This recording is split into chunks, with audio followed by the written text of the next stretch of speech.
Oh, I'm really depressed. Me too. Really? Why are you depressed? I'm just fed up with all these new games. I want some of that more old school retro stuff. Like old Nintendo and stuff? Like older than your mom. No, your mum. Sorry lads, couldn't hear you talking about a couple of video games. We were talking about video games, yes. Do you have them? He's demonstrating he has video games. Do you want to just... Are they retro video games? Come on into the shop, Let's guys. follow Check him out to the the video games. Welcome to M&M Games. Oh wow, look at the signs. These demonstrate the range on offer that are video games. I didn't know this was here. Did you know this was here before? They have games. They have video entertainment games. What is it called? M&M Games. Oh my god, they have more games. Shenmue! I like that game. So, what is this place? It looks absolutely amazing. You have games. M&M Games. You have some video games, yes? No.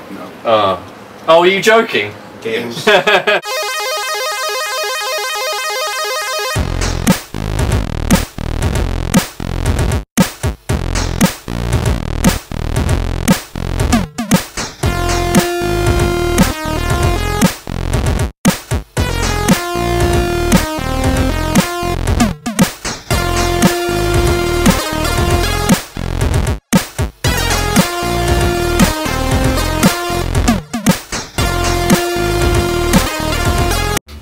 Hi, I'm Trev. And I'm Al.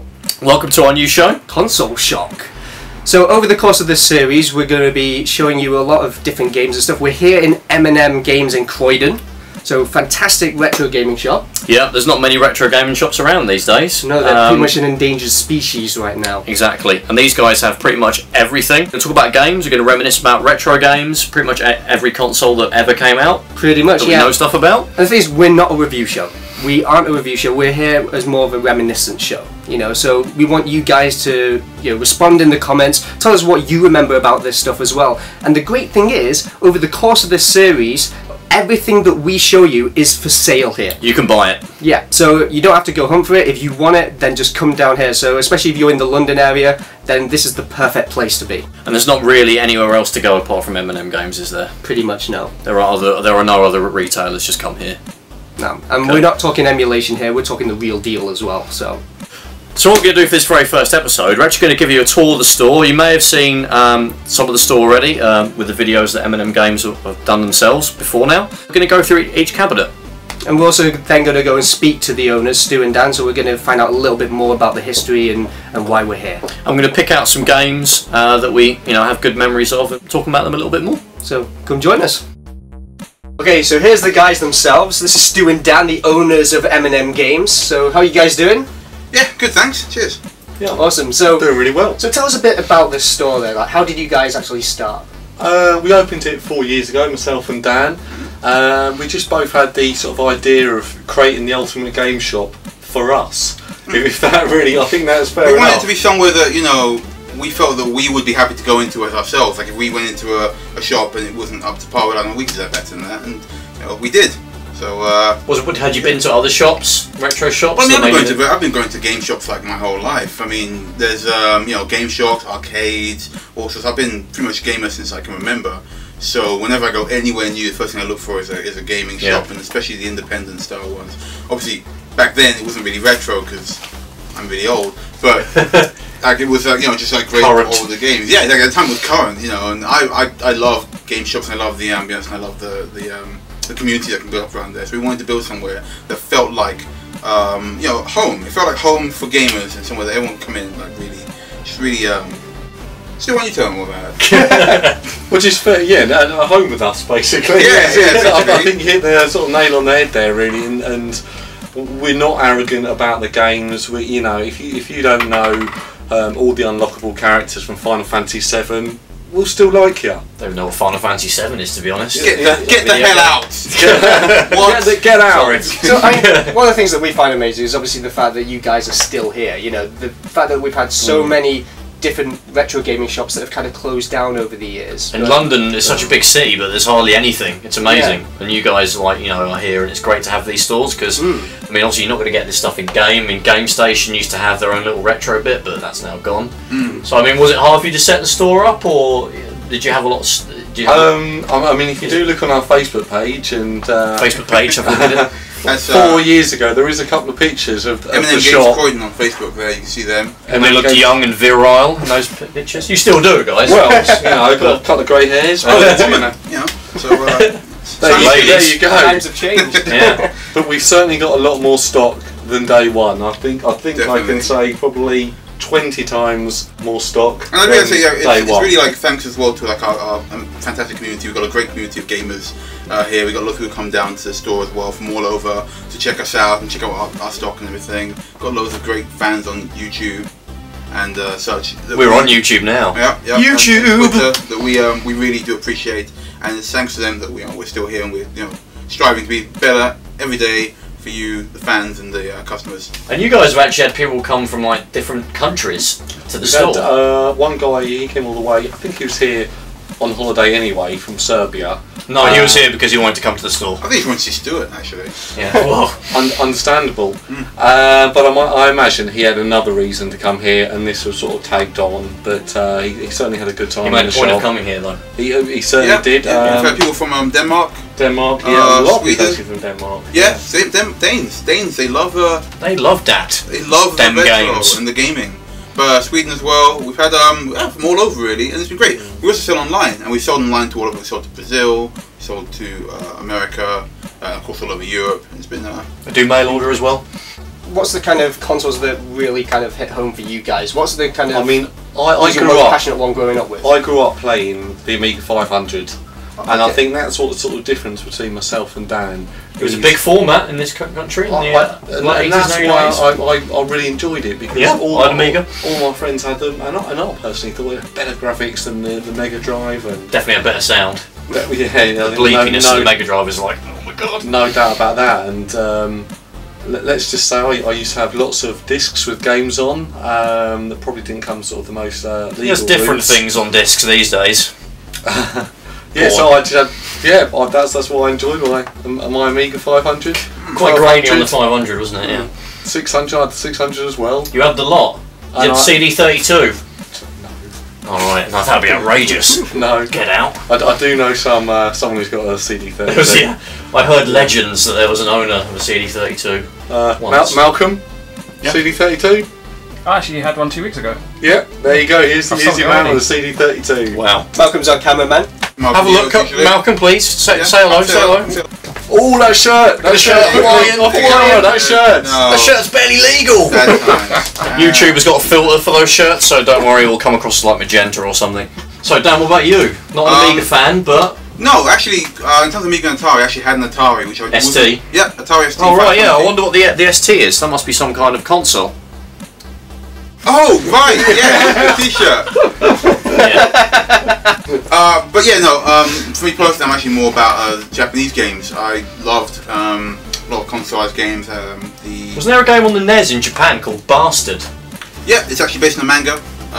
It's a fantasy story. It's because Go on. it's based on a bastard sword. It's not like an actual guy. Well, actually, no. The main character is also a bastard. But the point is, it's There was the sword. Bastard Saga, obviously, you went through several games. Yeah. Wow. I mean, I was really into like that kind of stuff. My cousins were like heavily into Bastards. anime and manga and bastards, and they got me into like Japanese gaming. They were actually like very heavy into that kind of scene. You imported games over like back in the day. Yeah. Well, they did. I just got to play their stuff. Oh, nice. But I did eventually get my hands on a Game Boy, and that's my favourite machine ever. As you see, I love the Game Boy. Big collector, like everything through from the Game Boy. All versions. Game Boy, Game Boy SP, Game Boy Light, as many as I get my hands on. Massive fan of the Game Boy, and to a small extent, the DS and the DSi and the 3DS as well. But the original Game Boy is where it's at for me. Stroke it, man. I really like that. Yeah. I'm gonna have a video of stroking Game Boys I'm not later gonna on. do that. Yeah. But do you have like a future like vision of how this store what it could become? Do you want it to get I bigger think or? we want it to get bigger, Yeah. I don't want to say, but watch this space. We want it to become a bigger, better shop. We'll tell it to all kind of facets of general gamers and geekdom as well. That's a good point. We do Magic the Gathering Yeah. and trading tournaments, cards. Trading so- cards, tournaments. I know it's not quite sort of Gaming. retro, but there are certainly some Cards are old very cards. retro. But we also Nintendo do start like making gaming cars. tournaments as well. Like we did Street Fighter tournament a while ago. Yeah, that was the fun. original Street Fighter 2 tournament. We did Mario Kart. You had the Well UK done. champion come to the He- side. No, he's- he's the world champion. He's the world champion. Oh, wow. Yeah, he's the world Oh, champion of Mario Kart. Super Mario Kart. Yeah, he's got, I think it's about 7 or 8 tracks on the game that he's actually got the world record on. Yeah, he for is the best time on the PAL version. crazy good. Wow. He came down and he allowed people to get a lap on him. No, a lap and a half. A lap and a half, and he still thrashed. You didn't get purple shelled at any stage? Surely if you're that far ahead. Is there a purple shell in Super Mario Kart? Oh, the original on the Red, SNES. Oh wasn't my it? god, I Red, referred red to a shell. modern Red game. and green. There you go. No, I haven't said it's in the GameCube version. Blue shells. Blue shells. Yeah, it's- Looks purple. You Maybe need it's to, PAL you need colour to or adjust the something. contrast on your I do, TV, don't that's I? Yeah. what it is. Always adjust the contrast. You could use Mario Kart as a barometer for the contrast on your telly. But we're very Shed much is about blood like purple. the games and the gamers, and everything in between. Really, we're really much about pushing that kind of stuff because we feel that it's not just about buy games and go. It's about the community that's built up around gaming as well, and that's why you're watching us, and that's why we're all doing this. I guess. And I think it's fair to say that a lot of our customers have almost sort of become our friends, and I. Not mine. I don't like them much, but Well, they have become mine. yeah. Still love them. And I enjoy the company and I enjoy spending time. I'm kidding. We love you guys. It's fine. They've become part of them. I just wish maybe we got some more female customers. That's probably. Some of the leaders. I mean, some late female gamers. I mean, sorry, yeah. It's Female fine, it's gamers fine. in the shop. Well, they play games. I mean, Candy Crush. The Sims. Harvest Moon. Harvest Moon, yes, good game. Yeah. What other games do the females play? Let's move on, shall we? Anyway, yeah. So out of all the stock that you guys actually have right at the moment, what are you actually most proud of? Well, I'm most proud of. I mean, yesterday we got a great trade-in of loads of the Mega Man X games on and the the original PlayStation, as well. and it goes to show that now we've got hopefully such a good reputation that we're getting collectors coming here and dropping some absolutely amazing collections into the shop, and we've got the Mega Man Legends games in there, Vagrant Story, the Final Fantasies, and these seem to be games that we've always got in stock, constantly coming in and going the out. original one, Parasite Eve, some lovely stuff in there. Yeah, some really good bits and pieces that we've got in at the moment. And how about hardware? Like what kind of console or... Right now, I'm really quite pleased with the turbo graphics we got in stock. Lots of games. We've actually got power modded turbo graphics, which is it's been done, so it's like you don't find them around too often. Right. They're lovely machines as well. Bomberman's fantastic on turbo graphics. Yeah, that's my personal favourite. Obviously, Game Boys, but Really underrated, actually. Right, so I've actually got one kind of obscure question because it's not a game you see very often. But guys, do you have any copies of FIFA at all? Like any year it came, whatever year?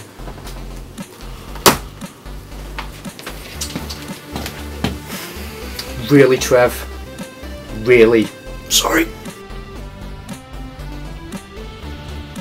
Right guys, so now what we're going to do is we're going to actually do a little tour of the store, and we're going to kind of go through each cabinet, and we're going to look at pull out some games that we have really good memories of and want to talk about. Let's do it. Yep.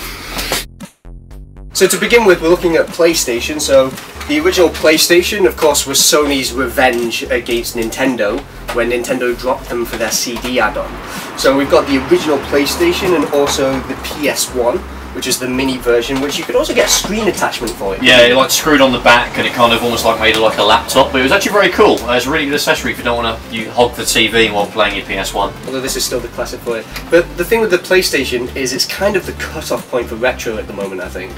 It depends. I mean, I think sort of PS2, GameCube, Xboxy time, but yeah, there are some people that think the cut-off point is like NES and anything newer than that, but yeah, it is one of the newer consoles that are here, so yeah. As you can see, it's quite the hefty got collection. a lot of PS1 games, but here's one that's quite hard to get. It's Marvel Superheroes versus Street Fighter. So there's lots of these Capcom fighter games where it's the Street Fighter characters versus, it could be X-Men, this one is just Marvel in general. What makes the PS1 version unique? It was released on like the Sega Saturn as well, and it's actually a lot better. And this one kind of gets a bad rep because it's missing some frames, and basically because the PlayStation 1 didn't have as much RAM as the Saturn. The Saturn also had an accessory to give you an arcade perfect version of this game. It was originally in the arcade. The PS1 doesn't look as good, but I think it still plays really well, and I kind of admire the job they did with it, considering the limitations of the PS1 when it came to 2D fighters. But yeah, I mean, it's just your typical Capcom fighting game. It's the Street Fighter characters, Ken, Ryu, the usual crew, against Marvel superheroes. So you got Hulk, Spider-Man. It was the game that came out before Marvel vs. Capcom. So I guess Marvel vs. Capcom is Marvel superheroes versus Street Fighter 2. That's my choice, and of course that is available at M&M Games. So check that out if you're into Capcom fighters. So here's Dan. Hi guys, going back to my love of Japanese gaming, I picked out Xenogears. Xenogears was Square's, they were riding high at the time, back when they were still Squaresoft, before they joined up with Enix, and they put this one out because they were really riding high on top of the cinematic kind of RPG kind of thing going on. This one, very heavily anime based, more so than any of the Final Fantasies really. Giant robots, incomprehensible plot, and a fantastic battle system actually. It was more of a kind of a real-time battle system, not just like you select punch and you punch somebody. You actually had to put in like actual So it wasn't like you hit someone, you wait for them to hit you. No, it was actually like almost like a Street Fighter style like setup of moves. Each character had like their own set of moves, and then like the giant robots they got into also had certain moves as well.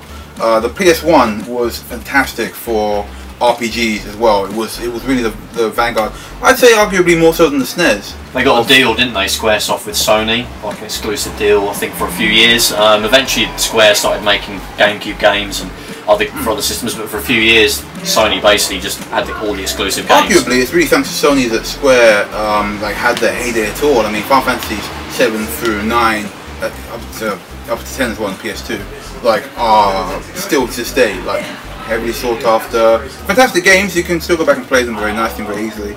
But for me personally, this and Parasite Eve are two of my very favourite PS1 games. An interesting fact about this cabinet, what is it? Yeah, interesting fact about this cabinet is that I actually got this cabinet on my birthday because I don't take days off. So I got this cabinet and cut my hand open. Wow. There you go. A bit of Mortal Kombat thrown in at the end there for you. Real life Mortal Kombat. If you buy a game, you can still smell the blood. And it's made of glass. Cabinet. Hi guys, so now we're going to look at the Sega Cabinet. My favourite cabinet. My second favourite cabinet, I think. My second favourite cabinet.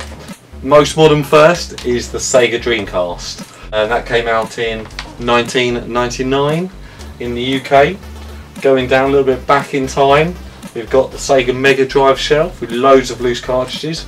And that came out in the UK in 1990. Next shelf down, we also go forward in time, but also back in time. So the Sega Master System, which I'm assuming came out before the Mega Drive. It did indeed. Any update on the date? 1987. 1987. Yeah. And what was it called in Japan? The Sega Mark III. But it did actually get re-released as the Master System. When after we got it, after we got the Master System. And actually the Japanese one had an FM chip in there, yes. So it had much better sound. And there's the better sound is even in the PAL games, and you can solder in an FM chip, but I wouldn't recommend that because that would, I was going to say it would void your warranty, but that's probably gone by now. I don't think you have to worry about that. You'll be at least a couple of years out now. But all consoles from M&M Games do have a 3-month warranty. There's a plug. And so then we got the Sega Saturn, which came out in 1994. In Japan. In Japan, and 95. In the UK. In the UK. The UK and Ireland. Okay, and on the bottom shelf, we've got disc CD based Sega games. Of the CD variety. Of the CD variety. Mega CD games, we've got Sega Saturn games, Japanese Sega Saturn games, we've also got Pro Golf. Which is not CD based. No. Sort of units with a screen based. The very first, it's the second console I ever had.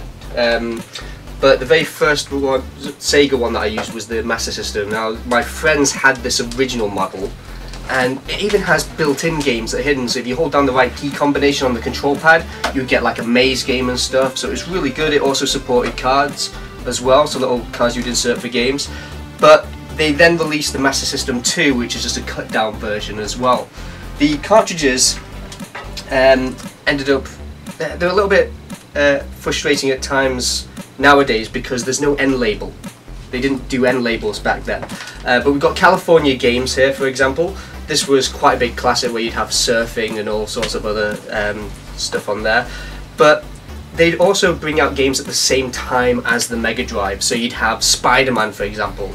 Spider-Man on the Mega Drive, you can climb on the ceiling. Master System, not so much. Mortal Kombat So yeah, came out on everything. Yeah. And there's a Master System game. absolutely. And so you ended up with kind of like the cheap versions. Now the thing is, I was always a console behind. So for me, Master System was what I was playing whilst everybody was on Mega Drive. And then as everybody moved on from there, that's when I got onto Mega Drive. So that was really cool. We'll edit in a violin when he was talking about how impoverished he was. Hashtag first world problems. I know. Okay, well I'll talk about my game for the Mega Drive.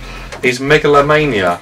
Maybe it's a little bit of it's not really a Sega game, to be honest, because I really love playing this on the Amiga, which I talked about earlier on. And it's an absolutely brilliant game because you could sort of build up your fortresses on your screen and send them into the next screen and take over. And it was just a great concept, and made by sensible software that of course made sensible soccer, made cannon fodder, and sensible golf. Maybe wasn't quite as good as the others, but Sensible Golf was great. I actually only played a demo that came with Amiga format, so it was all right. But this was a real gem for me that I absolutely love playing on the Amiga, and I would recommend it as well for the Mega Drive. You've obviously got to use the pad rather than the mouse. The cover as well was always one of those ones which was so striking back then as well. I mean, it's very reminiscent of the 90s as well, let's face it. So I'm going to pick out a game from the Sega Cabinet as well. It's one of my personal favourite Sega games ever. It's Shenmue. It's kind of polarises opinion because some people find it really boring, other people love it like I do. I find it very entertaining to sort of walk around your own house and open and close drawers and take cassette tapes out and stuff like that. Some people would think that's boring. I don't really understand why. But it's kind of a genre unto itself. You basically live the life of this guy called Rio on the front here, and his father was murdered, and you have to find out who murdered your father, and you kind of want to get revenge. And you do it in kind of an RPG environment, although it's not quite. It's like a mix between Grand Theft Auto and an RPG in a weird way.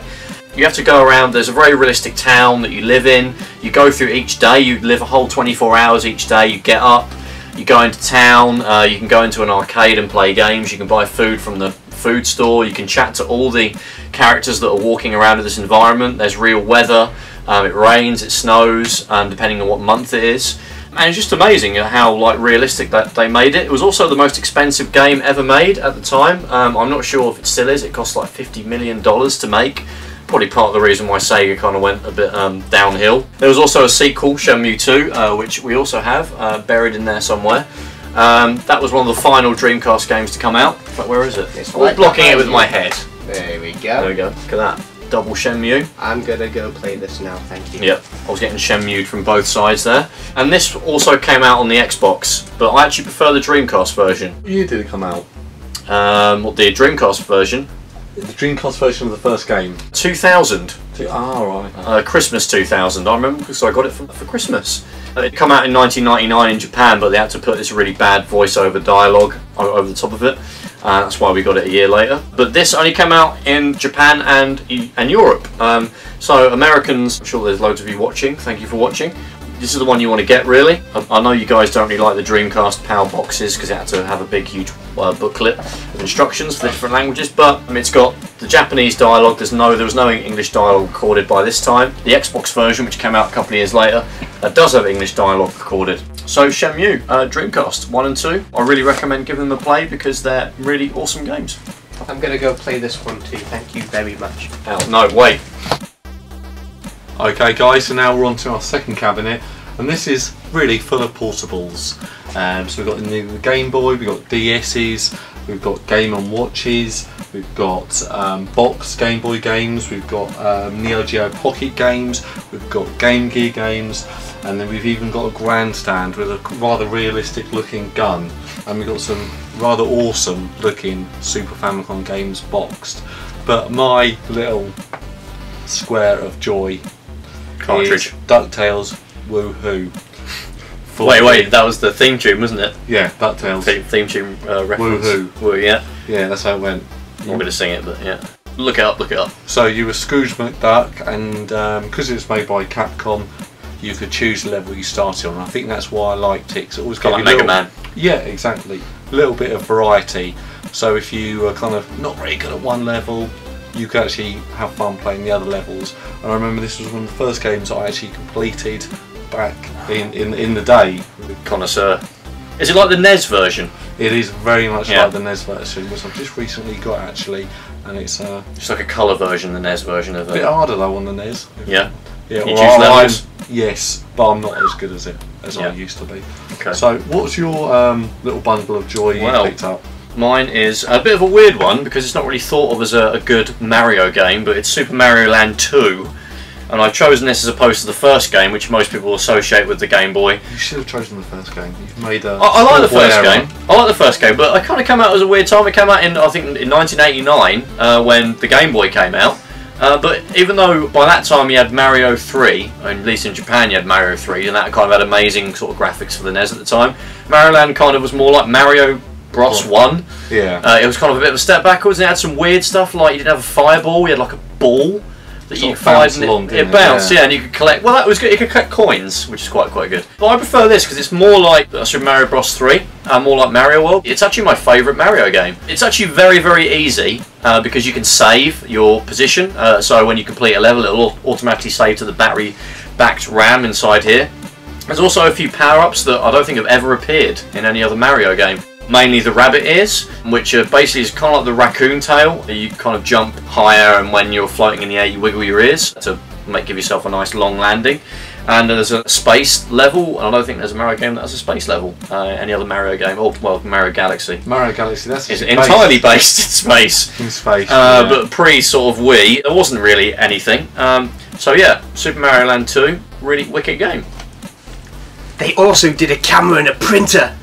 So, which is a really weird concept back then, you know, the fact you just have a camera for a flipping Game Boy and you could take pictures and then just print them off, have different borders and stuff. Actually pretty neat, but just one of those remarkable gems that Nintendo came up with that nobody saw coming.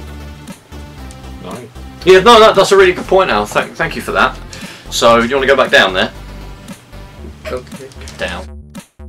Hi guys, so now we're going to look at the Nintendo cabinet. So we start off here with a mountain of Super Nintendos. Various different degrees of yellowness on there. You could actually say they're special yellow editions of the SNES. Basically, yeah. That one's not that yellow, but that one's... Pikachu edition, their Pikachu edition. Oh shit, he wasn't even around then, was he? Okay. They're just yellow, yeah. Pac-Man. Pac-Man. Donkey Kong theme. A box one as well. Looking up there, we've got a box one. So moving down to the next shelf. And this is the shelf I like to call the Super Nintendo shelf. Why is that?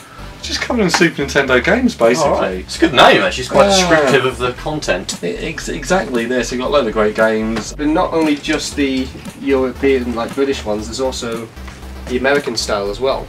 Which I think are ugly. And just so you know, it's the American style. Some little kids wrote USA on there. Yeah. Just in case he makes the mistake of trying to put that into his PAL machine. Really emphasises it, doesn't it? Yeah, it won't fit. But the next shelf down is the N64 shelf. So we've got classics there like Human Grand Prix, FIFA. Human Grand Prix is where you're riding humans in some kind of depraved race opposed to cars. I think it's an F1 simulator. That one. On this shelf, nice selection of Japanese Super Famicom games. So they look like Super Nintendo games, but they are just for the Japanese Famicom. With a nice emphasis on the Japanese language as well. Of course, the Famicom looked like our version of the Super Nintendo anyway. Exactly. Yeah. So next shelf down, we got loads of N64 games loose, including my favourite, Mario Kart 64. Well, I believe this is the best version of Mario Kart. I have so many great memories of it, sort of playing 4-player, what was it, battle mode with all the balloons. I love that. I would just play that for hours. Who would you always select to play? I was never Bowser, because he had, I would always crash, so I couldn't go that fast. I would never be the little guys, because they... Toad, yeah, Toad or the other one. Yoshi. No, he was a middle. He was a middle range. He was a middle of the range guy. Yeah. So I would always play as Mario and Luigi because they had a mixture of fast and good acceleration. So that's who I would always choose. My favourite track was Sherbet Land. No, Rainbow The farm one. No, Oh yeah, Rainbow Road Moo Farm. Moo Farm. Great soundtrack as well. Yeah, I can't sing it or something like There's that. no lyrics to it, so you could like hum the like yeah. What have you got there? I've actually got one of the original Nintendo games now. This is one of the light gun games, which is absolutely fantastic. Wild Gunman. Now, Back to the Future fans may also recognise the name because it's the game that was featured in Back to the Future 2. Cafe Yeah. 80s. So yeah, so it's basically the point where you've got Elijah Wood and some other kid, and they're just kind of like, you mean you have to use your hands? That's like a baby's toy. This is the baby's toy. There is a difference between this version and the cabinet version you see in the movie, in that you only have one guy that you're shooting in this, whereas in the movie there's 3 of them that Marty shoots. There's also a section where you have a house and you have all these bad guys all popping up in the windows and you get to shoot those. But of all the light gun games, this is one of my favourites, in fairness, in part to do with the nostalgia from Back to the Future, which is one of my favourite trilogies. So that is definitely my favourite choice for here. Okay, so I'm going to pick a N64 game out of the sort of generation, the 32-bit / 64-bit generation. The N64 was actually the first one of them that I got, because it was kind of the first one to get less than £100, mainly because they were desperate to try and beat the PlayStation, which didn't really pan out as they would have liked. But I remember the game that I got with it, and this was like Christmas 1997, I think the N64 came out in 1997, It was about a year later than Japan got it, was International Superstar Soccer 64. So it started off on the NES, this series, as Konami Hyper Soccer. It was a really good football game even then. It emphasised like passing the ball around as opposed to just like running up the field and hoofing it up. More like Barcelona are these days, whereas the other football games are like more like Charlton Athletic. Was it top down or was it? It was top down. Yep. And then that evolved into International Superstar Soccer on the SNES, which is also M&M Games. And that became like a side-on TV kind of view, and that was a fantastic game as well. Probably about the best football game you could get after Sensible Soccer on consoles. And then it evolved into 3D. A lot of the football games of the era kind of struggled a little bit to go 3D, like FIFA 64 is a horrendous game. FIFA 97, some of the early FIFAs are really bad in 3D, but ISS 64 was absolutely perfect from the start. It was light years ahead of FIFA at the time.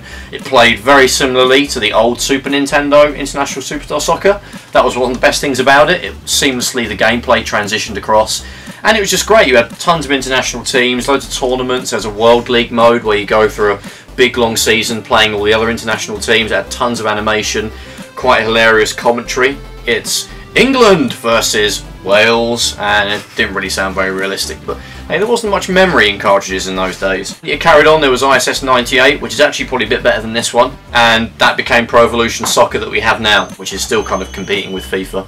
But yeah, that's my choice for the N64. Now the thing for me is, I've never really been into soccer, I've never been into the sport or games, but when I was always forced to play them with people, I always tried to see, because I was just one of those guys, I tried to see how much I could foul people. What is this like for actually fouling people? Like, is there a lot of violence? There is actually a foul button, so if you just want to like get sent off, or you're winning at 10-0 and you just want to have a bit of a laugh, you can kind of literally like barge someone over or completely hack them. So that's basically the only button I'm going to be pressing if I'm playing this with you. Yeah, you probably lose though, because you get loads of men sent off. I don't care.